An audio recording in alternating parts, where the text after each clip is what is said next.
Hey gamers, we got a new Grand Prix, a very cool one, Legacy Decks Cup. So this Grand Prix, we get to use old decks from previous metas with all the cards that were nerfed, unnerfed. So we kind of get to see what the old decks were like if you were a new player and played with them.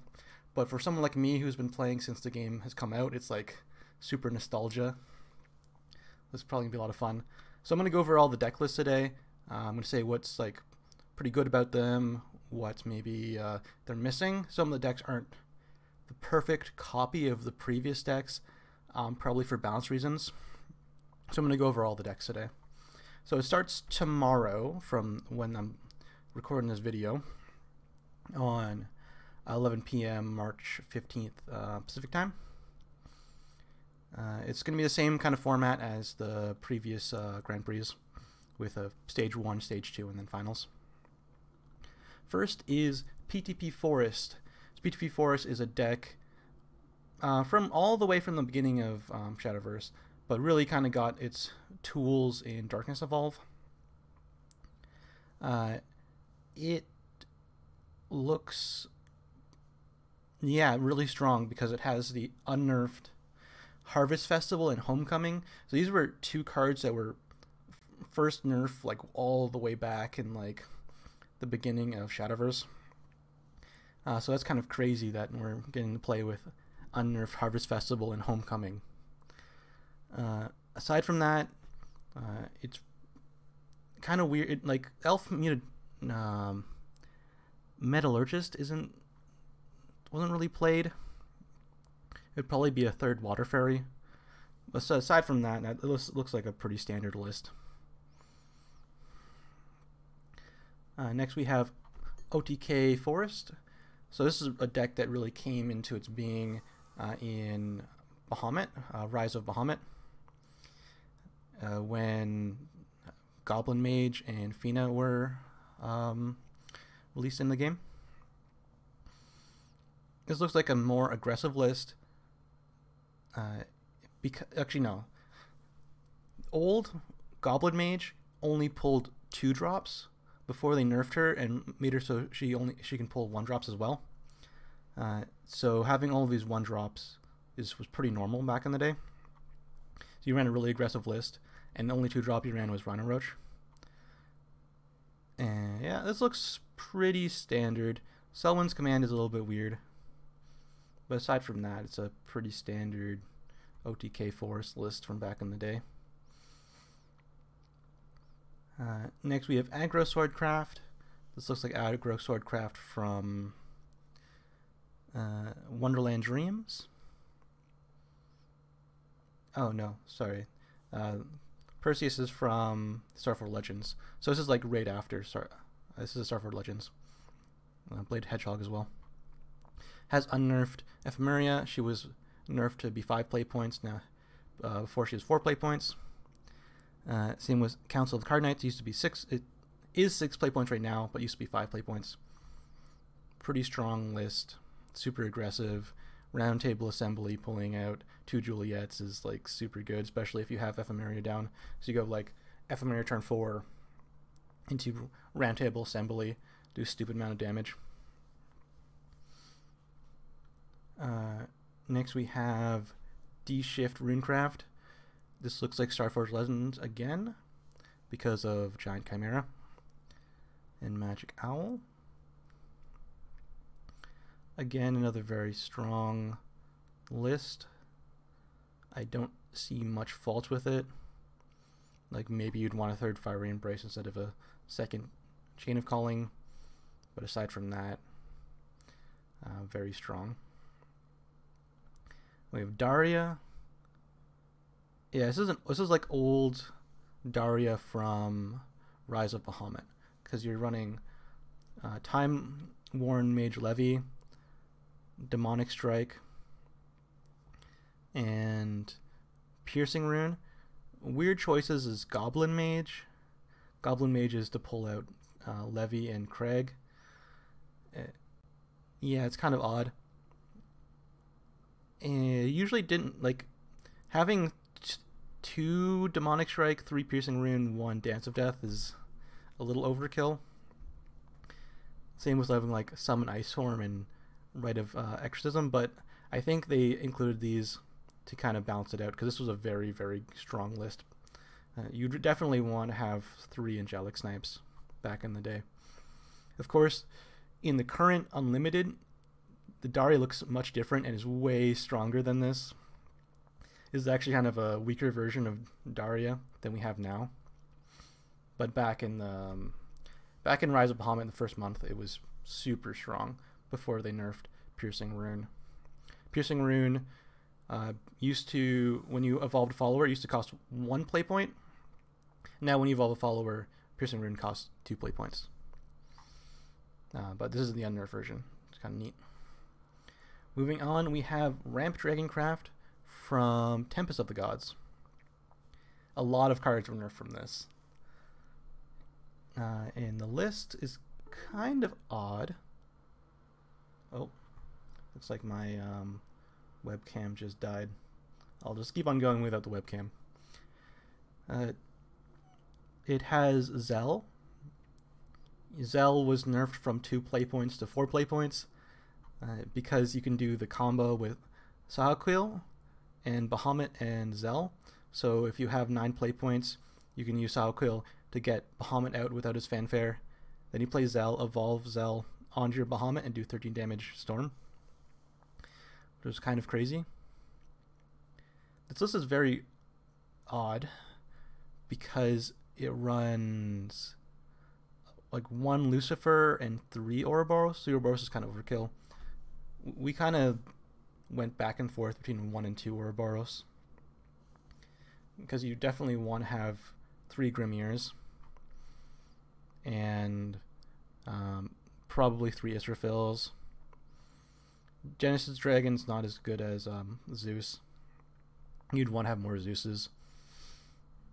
But otherwise, it is almost an exact copy of the Ramp Dragoncraft from Rise of Bahamut.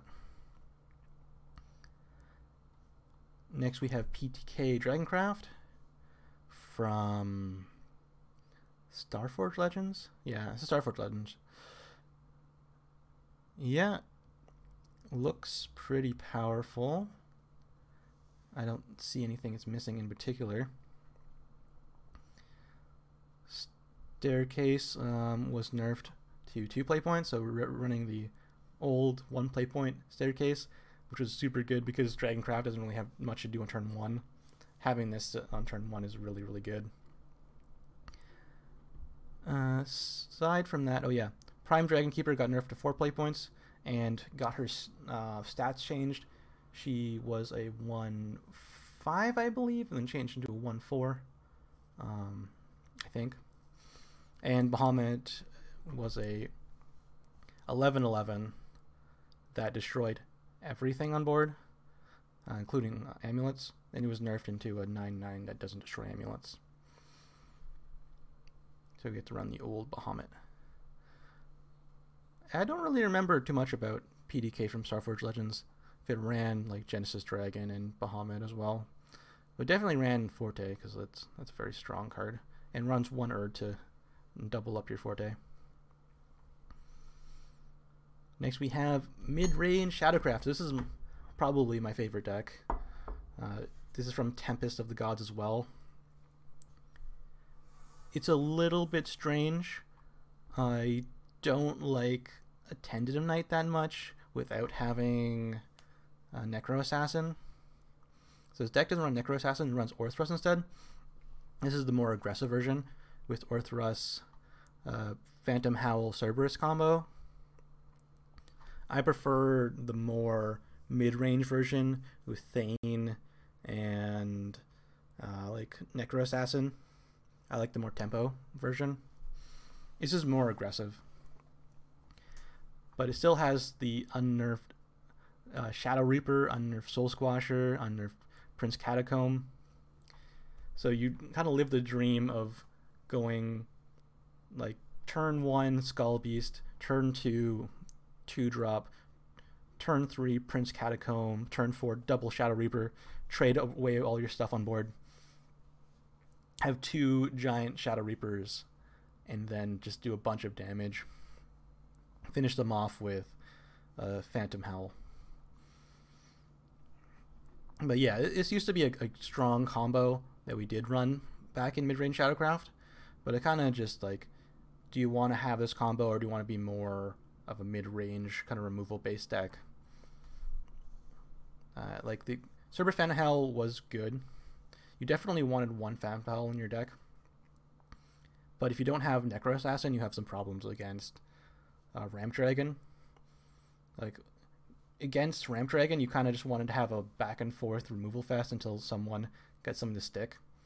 Because someone would play Bahamut, and then the opponent would play like Lurching Corpse, and then kill it off with Soul Conversion, and then they play another Bahamut or something big, and you go Demon Lord Ector to remove it, and eventually you kind of whittle them down and kill them off with like Cerberus Phantom Howl, or you get like a Thane to stick on the board, and you just kill them off with that.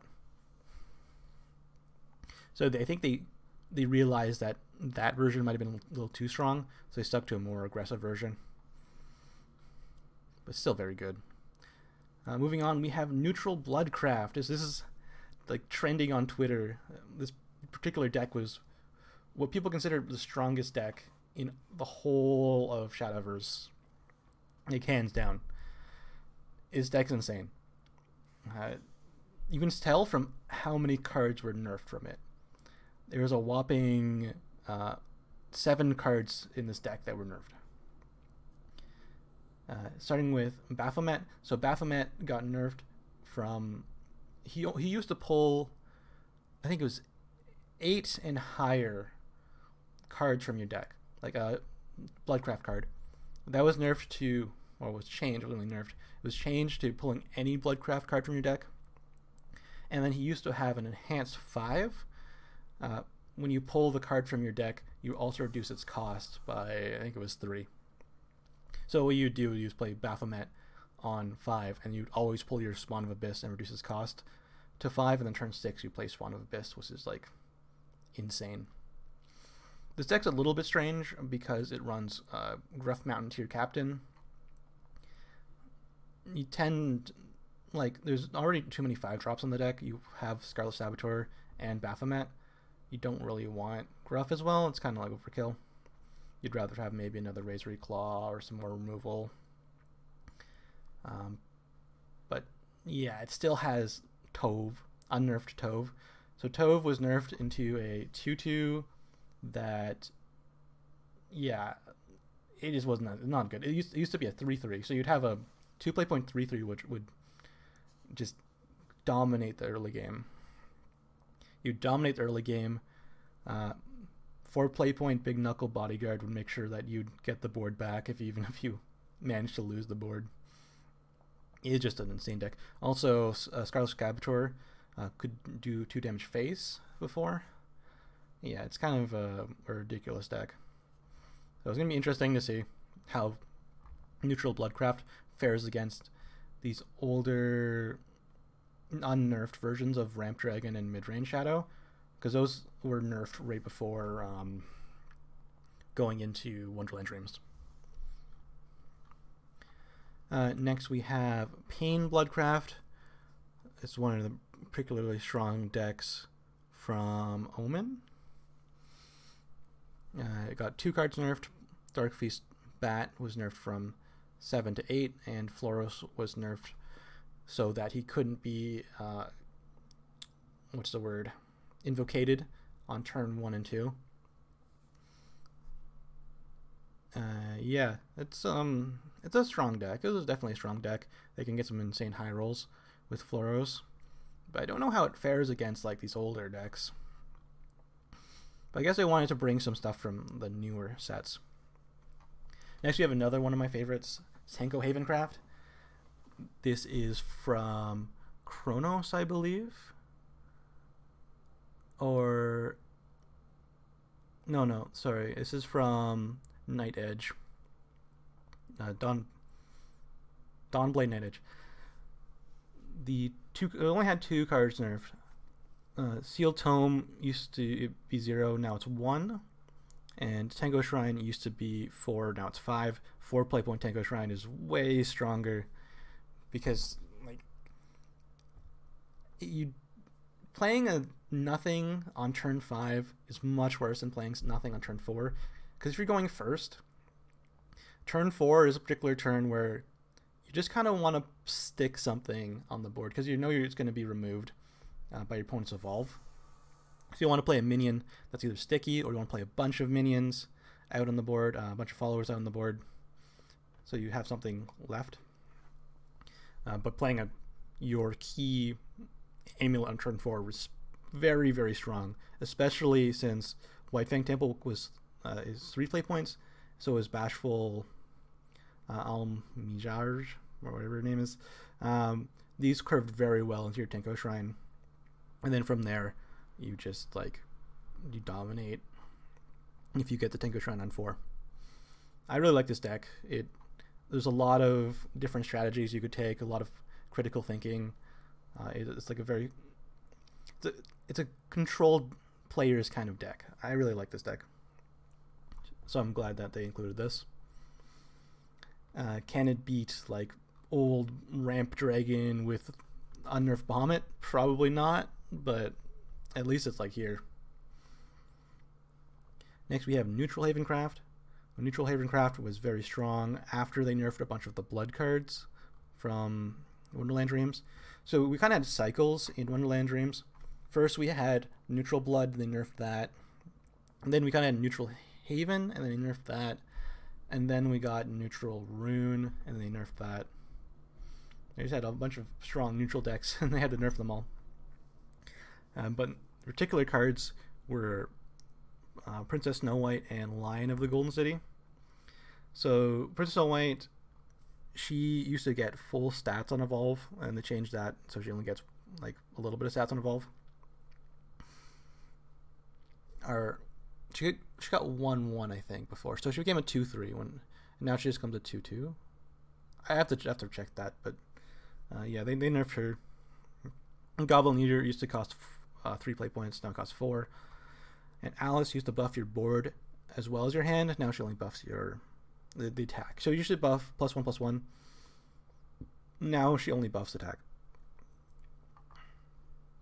And Lion of the Golden City went from 7 to 9, I think, or 7 to 8 or something like that. And then finally we have Puppet Portalcraft. Very strong deck from the Night Edge as well. Yeah, it used to be it's like kind of the boogeyman in the format. Most tournaments ran this deck. It was all over ladder, but it wasn't like super bad that you couldn't counter it. It might even not even be your strongest deck in some tournament lineups, but it was all over the place.